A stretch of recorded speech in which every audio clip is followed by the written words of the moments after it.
اعوذ باللہ من الشیطان الرجیم، بسم اللہ الرحمن الرحیم۔ اسلام اور سائنس کے معزز دوستو، السلام علیکم۔ آسمان کہاں ہے؟ آسمان کیا ہے؟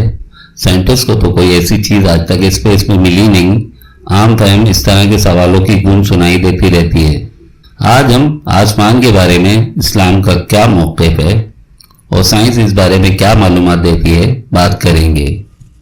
دنیا کے کسی بھی مذہب کو لیجئے، اس نے نہ صرف انسانی زندگی کو بلکہ کائنات کے ہر شعبے کو دو حصوں میں تقسیم کر دیا ہے، مادی اور روحانی۔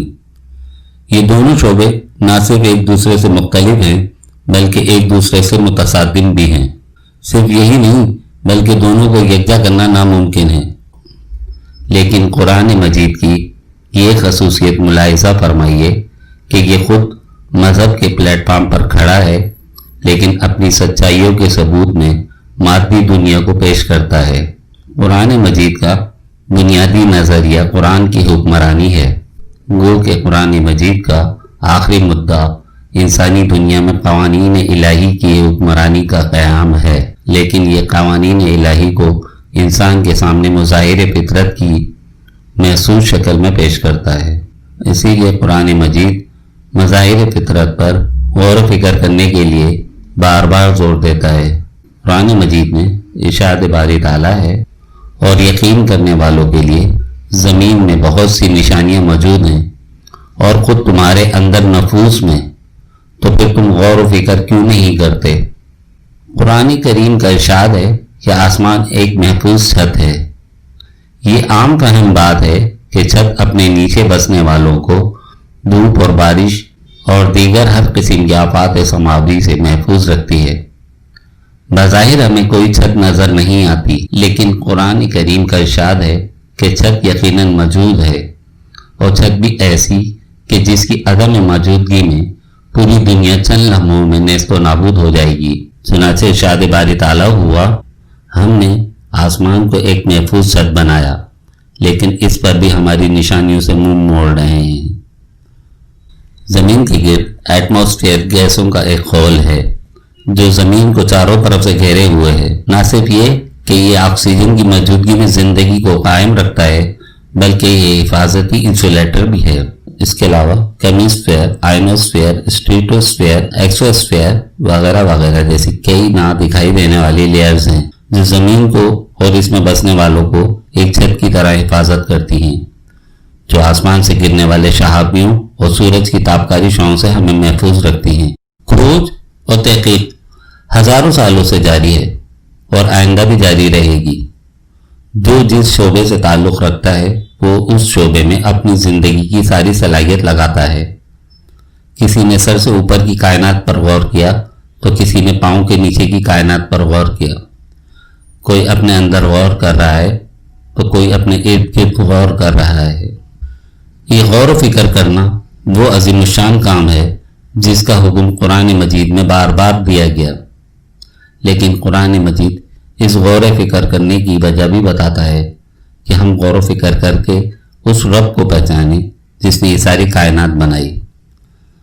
جب ہمیں اس رب کی پہچان ہو جائے گی تو اس کے سامنے ہم سرنڈر ہوتے ہوئے وظیفہ عبدیت بجا لائیں گے اور اپنی زندگی کا ہر لمحہ اس رب کی مرضی کے مطابق گزاریں گے۔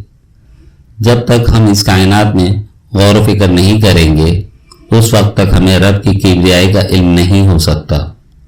ہم نے غور و فکر کرتے ہوئے اپنی دونوں آنکھیں کھلی رکھنی ہیں، ظاہر کی آنکھ بھی اور باطن کی آنکھ بھی۔ ظاہر کی آنکھ ہمیں ظاہر کی عظمت دکھاتی ہے اور باطن کی آنکھ ہمیں باطن اور پوشیدہ کی عظمت بتاتی ہے۔ آج دنیا میں مسئلہ یہ ہے کہ چند عظیم سائنسدان صرف ایک آنکھ سے دیکھ رہے ہیں۔ وہ کائنات کے رازوں سے واقف ہو کر کائنات کی وسعت و عظمت کو دیکھ رہے ہیں اور سمجھ رہے ہیں، لیکن ان کی دوسری آنکھ بند ہے۔ اور ایک مسلمان سائنسدان کی یہی خوبی ہوتی ہے کہ اس کی دونوں آنکھیں کھلی ہوتی ہیں اور وہ اللہ کی عظمت کو اتنا بہتر جانتا ہے۔ کوئی عام سائنٹسٹ یا کوئی عام عالم دین اللہ کی عظمت کو اتنا نہیں پہچان سکتا، کیونکہ عام سائنٹسٹ اور عام عالم دین میں یہ فرق ہوتا ہے کہ دونوں اپنی ایک ایک آنکھ سے دیکھ رہے ہوتے ہیں۔ ایک مادی دنیا کا نظارہ کر رہا ہوتا ہے اور دوسرا روحانی دنیا کا۔ اسی لیے ہم نے کہا کہ ایک مسلمان سائنٹسٹ دونوں آنکھوں سے دیکھ رہا ہوتا ہے، یعنی مسلمان سائنسدان اللہ کی قدرت اور عظمت کے ان رازوں سے واقف ہوتا ہے جس سے ایک عام مسلمان یا عالم دین واقف نہیں ہوتا۔ اس بارے میں اللہ تعالیٰ نے سورہ یونس میں آیت نمبر 101 میں فرمایا، آپ کہہ دیں آسمان اور زمین میں غور و فکر کرو کہ ان میں کیا کچھ ہے۔ اب یہ 7 آسمان کیا ہیں؟ قرآن میں لفظ سما 124 مرتبہ آیا ہے اور سماوات تقریباً 190 مرتبہ آیا ہے۔ ویسے ان دونوں الفاظ میں سنگولر اور پلورل کا یعنی واحد اور جمع کا ہی فرق ہے، مگر سوال یہ اٹھتا ہے کہ اس کائنات کی تمام گلیکسیز اس پہلے آسمان میں ہیں، تو اس پہلے آسمان کی حدود کیا ہیں؟ اس بارے میں سائنس کیا کہتی ہے؟ سائنٹسٹ کو جو آج تک اس یونیورس کے بارے میں پتا چلا ہے اس کو آبزرویبل یونیورس کہتے ہیں، یعنی جہاں سے ہم کو لائٹ یا ریڈیشن ملے یا جس یونیورس کے بارے میں ہم کو معلومات ملی ہوں۔ مگر دنیا کے تمام سائنٹسٹ کا یہ کہنا ہے یہ جو آبزرویبل یونیورس کی ہمیں معلومات ہوئی ہے یہ ایکچوئل یونیورس کے سامنے کچھ بھی نہیں ہے۔ اس حوالے سے ایک سائنٹسٹ کی کچھ کیلکولیشن بھی ہیں جس کی ڈیٹیل ڈسکرپشن میں دے رہے ہیں، آپ مطالعہ کر لیں۔ مگر مختصر یہ کہ انسان جس جگہ ہے یعنی زمین سے آبزرو کی گئی یونیورس کے کلسٹر یا سپر کلسٹر تک جانے میں لاکھوں بلین لائٹ ایئر درکار ہیں۔ ابھی سائنس کی تازہ ترین معلومات کے مطابق اسپیس میں 70% ڈارک انرجی ہے اور 26% ڈارک میٹر ہے، اور صرف 4% میٹر سے بنی یہ گلیکسیز ہیں۔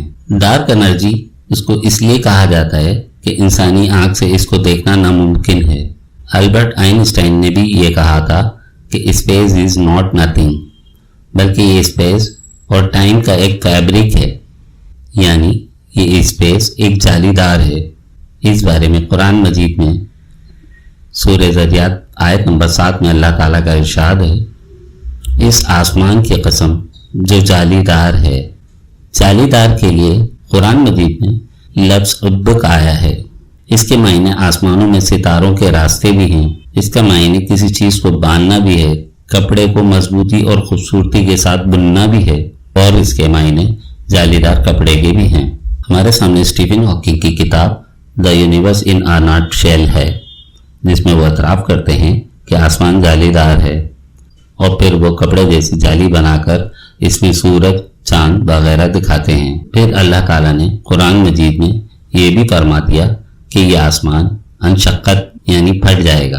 اس کے علاوہ سورہ انشقاق کی پہلی آیت میں انفطرت بھی کہا، جو سورہ انفطار کی پہلی آیت کا لفظ ہے۔ آج سائنسدان کہتے ہیں کہ ڈارک انرجی کی وجہ سے اسپیس کا پھیلاؤ ہو رہا ہے، آخر یہ پھیلاؤ رکے گا اور یہ آسمان پھٹ جائے گا۔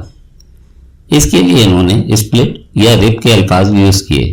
سائنسدان بلو اپ یا بلاسٹ ایکسپلوز کے بھی لفظ استعمال کر سکتے تھے، مگر ان سب الفاظ میں دھماکہ خیزی نظر آتی ہے، اس لیے انہوں نے قرآن مجید سے ملتے جلتے الفاظ یعنی یہی پھٹ جانے کے کیے ہیں۔ Black hole. بلیک ہول کا نظریہ آئنسٹائن نے پیش کیا تھا، مگر قرآن مجید اور سائنس میں مماثلت پر 1784 میں جان مچل نے کہا تھا کہ اگر بلیک ہول کا نظریہ پڑھنا ہو تو قرآن مجید کی سورہ نجم کا مطالعہ غور سے کر لیں۔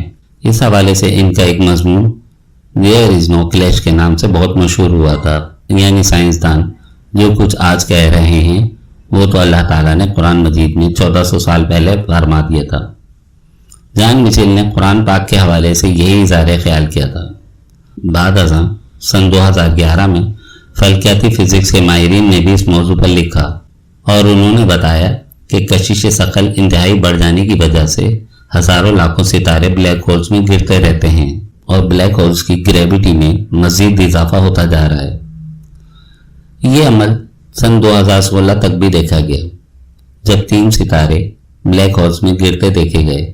جان مچل لکھتا ہے کہ قرآن پاک کی سورہ نجم کو غور سے پڑھیے، اس میں یہی تحقیق ملتی ہے۔ قرآن پاک نے سورہ نجم میں کائنات کی جس انداز میں وضاحت کی ہے وہ موجودہ بلیک ہولز سے ملتی جلتی ہے۔ ایک انگریز مصنف کلیئر فارسٹر نے بھی اس موضوع پر اظہار خیال کیا ہے۔ انہوں نے لکھا ہے کہ موجودہ سائنس معراج النبی صلی اللہ علیہ وآلہ وسلم کو ثابت کر سکتی ہے کہ معراج النبی صلی اللہ علیہ وآلہ وسلم کا واقعہ ہوا ہے، اور یہ ایک سائنسی عمل بھی ہے۔ Finally, we're told that this area is finite and a portal to another universe.